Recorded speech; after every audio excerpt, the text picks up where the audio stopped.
net eens baie dankie sê vir volgens uitnodiging. Lizet, om Chris van die Corrie, dankie julle my vertrou om volgens hierdie woord te kan bring. Het is lekker om hier by julle te kuier. En ek glo regtig dat Vader vandag sal verheerlik word deur dit wat hy ons vandag sal bring. En dat hy ons sal gebruik, en hy sal gebruik as regtig as 'n instrument. En dat hy ons sal wegsteek agter die kruis en dat hy net sal verheerlik word. My theme this morning is Carpe Diem. And Carpe Diem says, make it count. It's a Latin saying that comes from a poet with the name of Horace. And he says, Carpe Diem, seize the day. But lots of people knew he said he lived in the year 23 before Christ. And what he was known for was the saying, when people painted pictures, he said, a poem is a picture without words.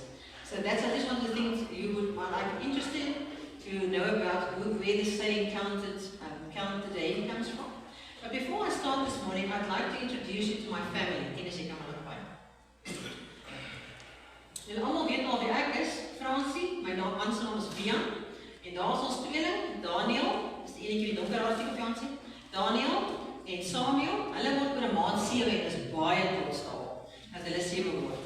Ek het in Kimberley groot geword, ek kan maar aanklank Dennis, en my pa is nog steeds in Kimberley, my pa is al in die 80, hulle bly nog steeds weet ek, en Bian kom van, so as het nou 23 jaar in Kaapstad gebly, ons het die 23 Desember hier net verhuis, Kaap af. En Wian kom van die Parel af, daar is sy familie en ons familie gecombineer. Wian se ma en sy boeties bly nog daar. My boetie, ek het een boetie, en sy wat nou daar aan die kant staan, daai kant, van die troufoto en dan naast met sy familie. Hulle bly in Phoenix, Amerika.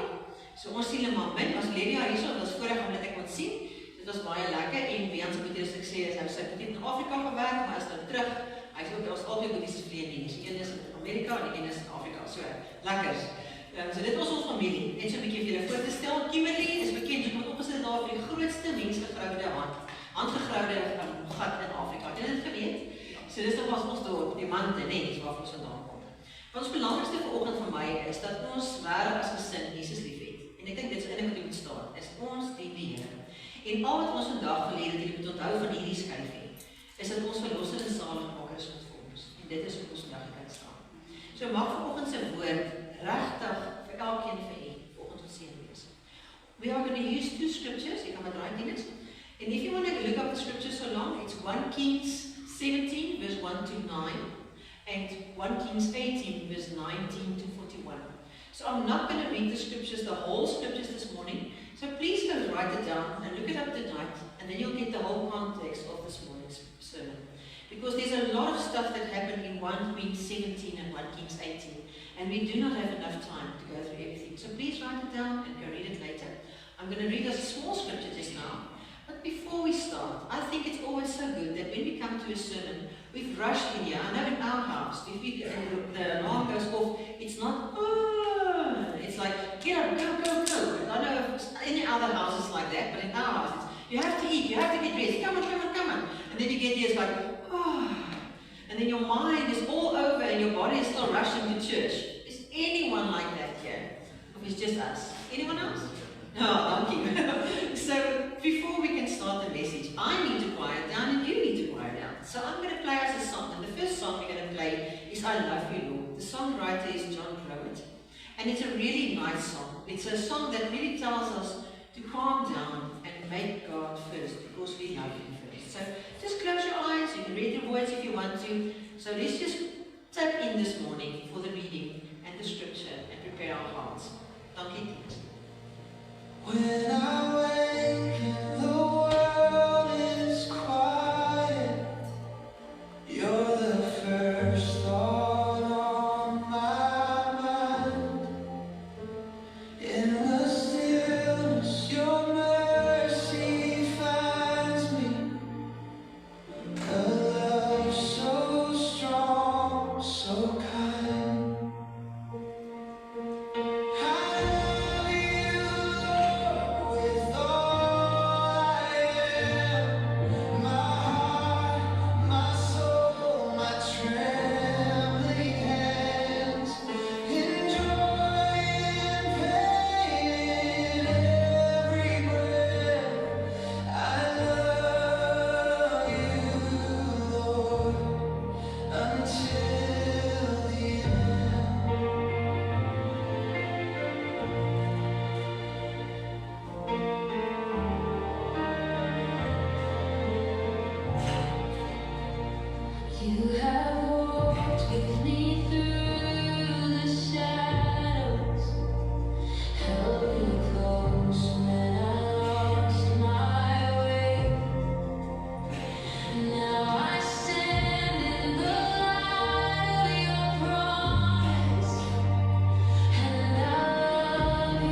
Please open up our spirit and let your Holy Spirit minister to us and walk from chair to chair and minister each one of us, Lord, so that when we leave here today, we would have felt your warmth inside.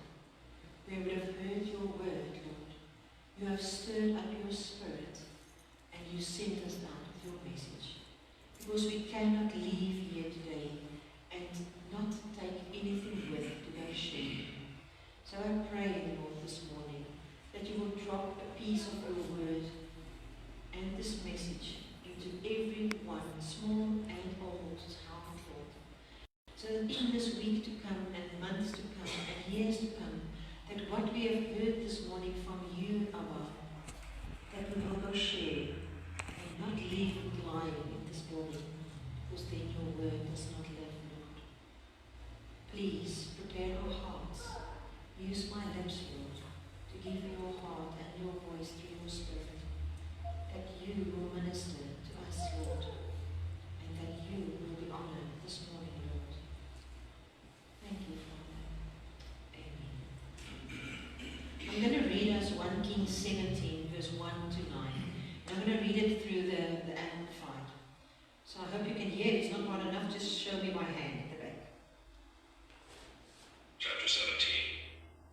Now Elijah the Tishbite of Tishbe in Gilead said to Ahab, As the Lord, the God of Israel, lives, before whom I stand, there shall be neither dew nor rain these years, except by my word. And the word of the Lord came to him, Depart from here and turn eastward, and hide yourself by the brook Kerith, which is east of the Jordan. You shall drink from the brook, and I have commanded the ravens to feed you there. So he went and did according to the word of the Lord. He went and lived by the brook Kerith that is east of the Jordan. And the ravens brought him bread and meat in the morning, and bread and meat in the evening, and he drank from the brook.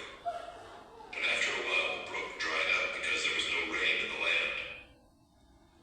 Then the word of the Lord came to him, Arise, go to Zarephath, which belongs to Sidon, and dwell there.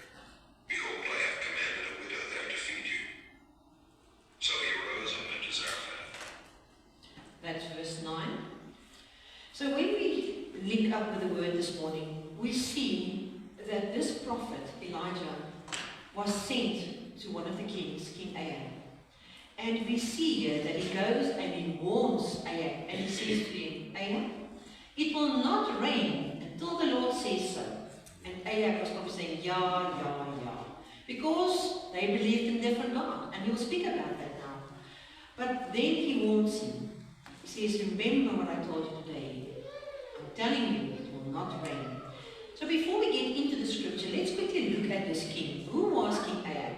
King Ahab was one of Israel's most powerful kings. He was one that ruled over 10 of the different kingdoms and tribes of Israel. So he was really powerful. He was also the first king that married a heathen woman. And he was the first king that implemented all those false gods into Israel's region. So he really took the whole nation of Israel and misled them away from Allah, away from God. His wife was also a very popular wife. She was named Jezebel. Afrikaans en Engels van is saam deurkom, nee, Jezebel en Jezebel. So she was Jezebel. And we so many times speak of the spirit of Jezebel, and when we pray, it is the spirit of Jezebel. There's a reason why we call that the spirit of Jezebel. Because Jezebel was a princess. And she was the daughter of King Edgar. He was a very mighty king. He was one of the kings of the Sidonians. And Jezebel and her husband served two specific false gods. One of them was called the Baal, and the other one was called Asherah. Asherah was like a tree stump that everywhere in the forest and on the high places you'll see in the Bible they speak about a pole, that they've lifted up a pole, and that was the Asherah god. And the Baal was one of the big gods that they prayed for. Now, if you look at chapter 17 that we just read there, we hear that the Lord gives this prophet Elijah two different things to do. He first tells him, and you can go on, the first scripture that he says there is verse 3. He says, go and hide yourself in Elijah. So he sends him to the king. He says, give this warning, tell them it's not going to rain, And then he says, now take yourself away. I don't want to see you, and I don't want anyone else to see you. Because the Lord knew what was going to happen in the next 3 years. Because the Lord knew the future. So then he goes and he hides himself in the brook Kerith. And what happens then? He gets fed day and night. The Lord gives crows to come give him food. He gives meat to him. And he gets to know Elijah better. And Elijah gets an intimate relation with the Lord. But no one knows where he is. And if we continue, to 1 Kings 18 verse 1, you'll see that the Lord just tells him now, Elijah, it's time. It's time to go show yourself. So the Lord gives him 2 different things to do. He first tells him, go hide. And then he waits 3 years. And can you think how frustrating it must have been for Elijah? Sitting there day and night doing nothing. I had a term when the Lord told me to go sit under a tree for 3 years. And I can tell you that I am a very busy being. And to me it was very, very difficult to sit under a tree and do nothing. I even started painting, which I've never done in my life. So just to give you an idea, to sit under a tree and do nothing is really difficult. But he obeyed. He obeyed and he said, okay Lord, I'll go sit under this tree and I'll get food from the crows day and night and I'll talk to you and there's no one else because no one saw him. Elijah obeyed the Lord if people saw him or didn't see him. Sometimes we want to be glamorous. We want to stand on the stage. We want to be the one in front. We want to be the one being first. Elijah obeyed even in the quiet. Even in the place where no one knew where he was obedient. Because no one knew he's sitting at the lake or at this small brook for 3 years. And that's very important. Only when the Lord said, move, Elijah could move. In that 3 years that he was sitting there at that small brook, Kerith, the Lord was preparing him to be his mighty mouthpiece. Because what would happen after these 3 years was impactful on the whole nation of Israel. So for those 3 years, even though he was doing nothing, and he was only being provided by the Lord for bread and meat, that's not all that was happening. The Lord was preparing the day when he had to stand up and be the voice. That's what was happening in those 3 years. We turn to chapter 18, and then in chapter 18, there's a whole different picture. The first chapter we see him sitting and doing nothing, and now it's the next chapter, chapter 18. 3 years have passed, and now the Lord has told him, go and show yourself to Elijah and go see what is done.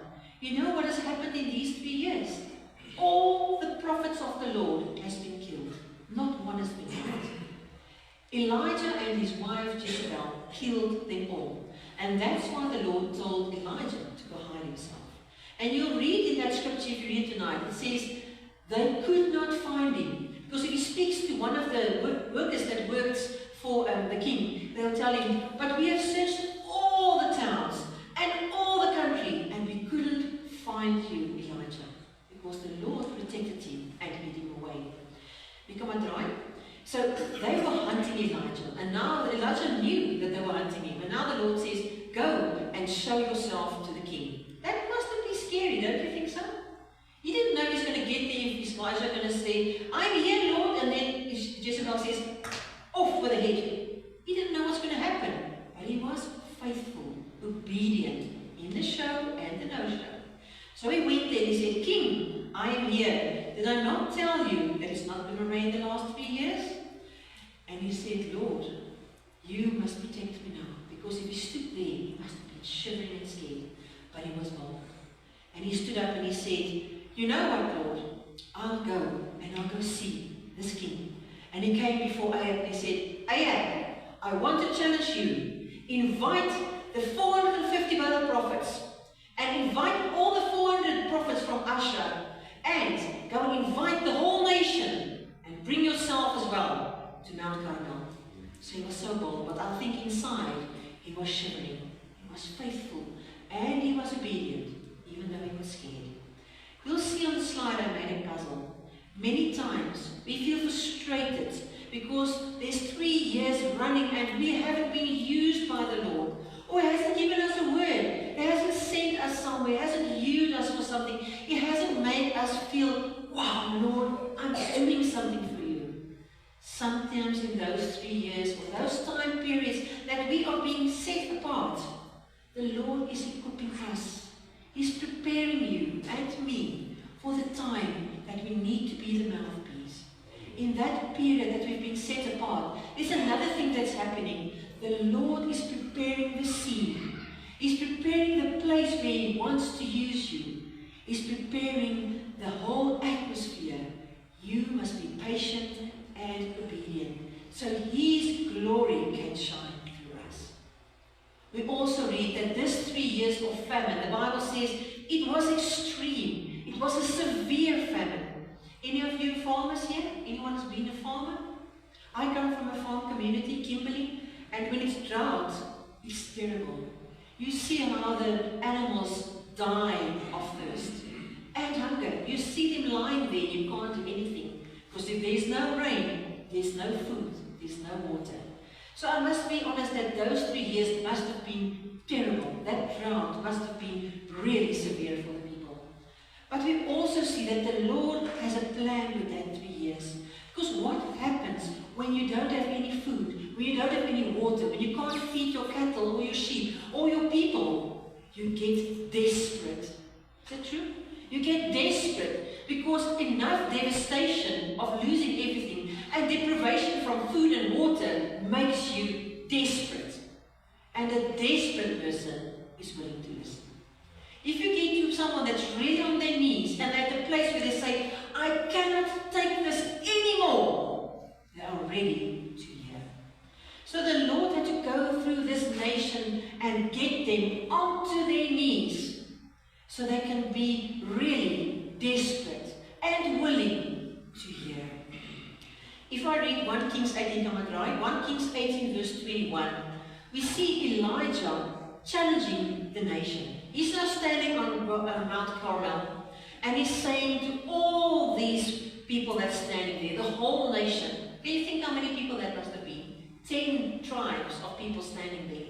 And he says to them, hear me, come close. And all the people, and he said to all the people, how long will you go limping between two different opinions? If the Lord is God, then follow Him. But if Baal, then follow him. He challenged them and he said to them, these are two gods that you've been limping. Then you pray for the Lord and then you pray to Baal and then you pray to Ashar and then you pray to the other gods. But today I'm telling you, you have to choose. There's only two options.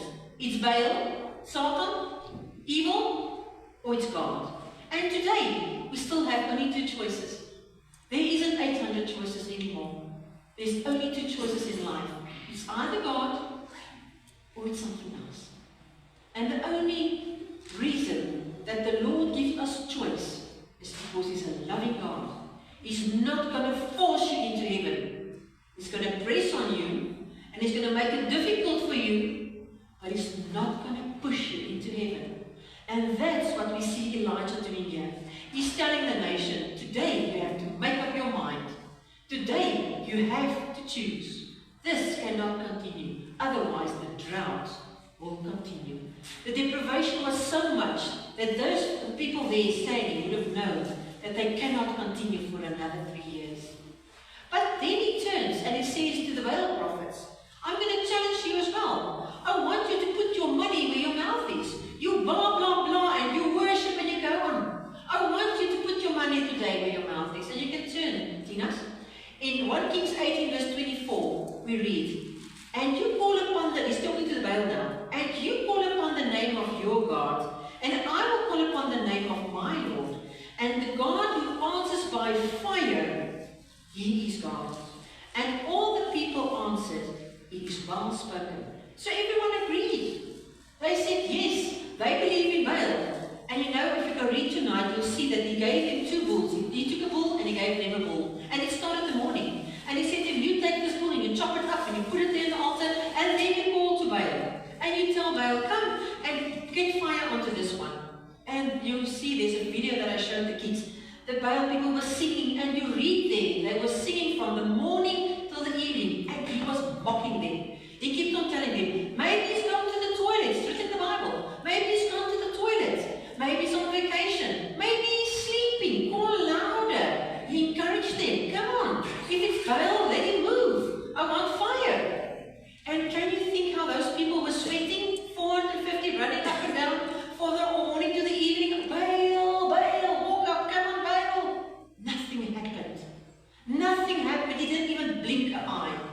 Nothing. And then Elijah was a little bit arrogant, I think, but the arrogance was to prove that this was not about him.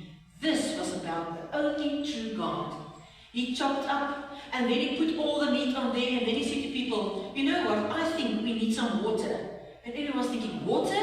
If you make a fire, you don't put water on a fire, do you? That won't work. So they took 4 buckets and they said, please go fetch water from the sea. The sea was just there. And he came and they put the water on and said, I think we must do it a second time. And then they ran down and they got the 4 buckets and they put the buckets on.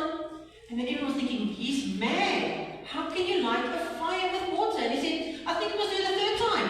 And they ran down and they get the 4 buckets and they put it on the altar. And it was soaking wet. This says the whole trench was wet. Wet, wet, wet. And I think many people stood there and said, if Baal didn't move an eye, this is not going to be lit, because this is so wet. And then this is not going to be lit. Now I think that something happened here. He wanted the people to know that it was wet, wet, wet. This is not about me. This is about God. But you know what? The same thing that happened here happens today with us. In today's life, many children of God is so scared to confront or challenge people in what in today's life do. We know that people serve Baal, and we know they serve the wrong things, and they do the wrong things, but we are too scared to challenge people. And you know why I think so? I think we are scared because we ourselves struggle to believe what the real truth of the word is. We struggle. And why do we struggle? The church is confused, people. The church today is really confused. There's so many voices. There's so many things that we hear on the radio, on the TV. People that say things, prophecies that come through. People that say, this is what's going to happen. This is what's going not to happen. People that give things that really confuses people because they take the Bible and they twist it around. And they say,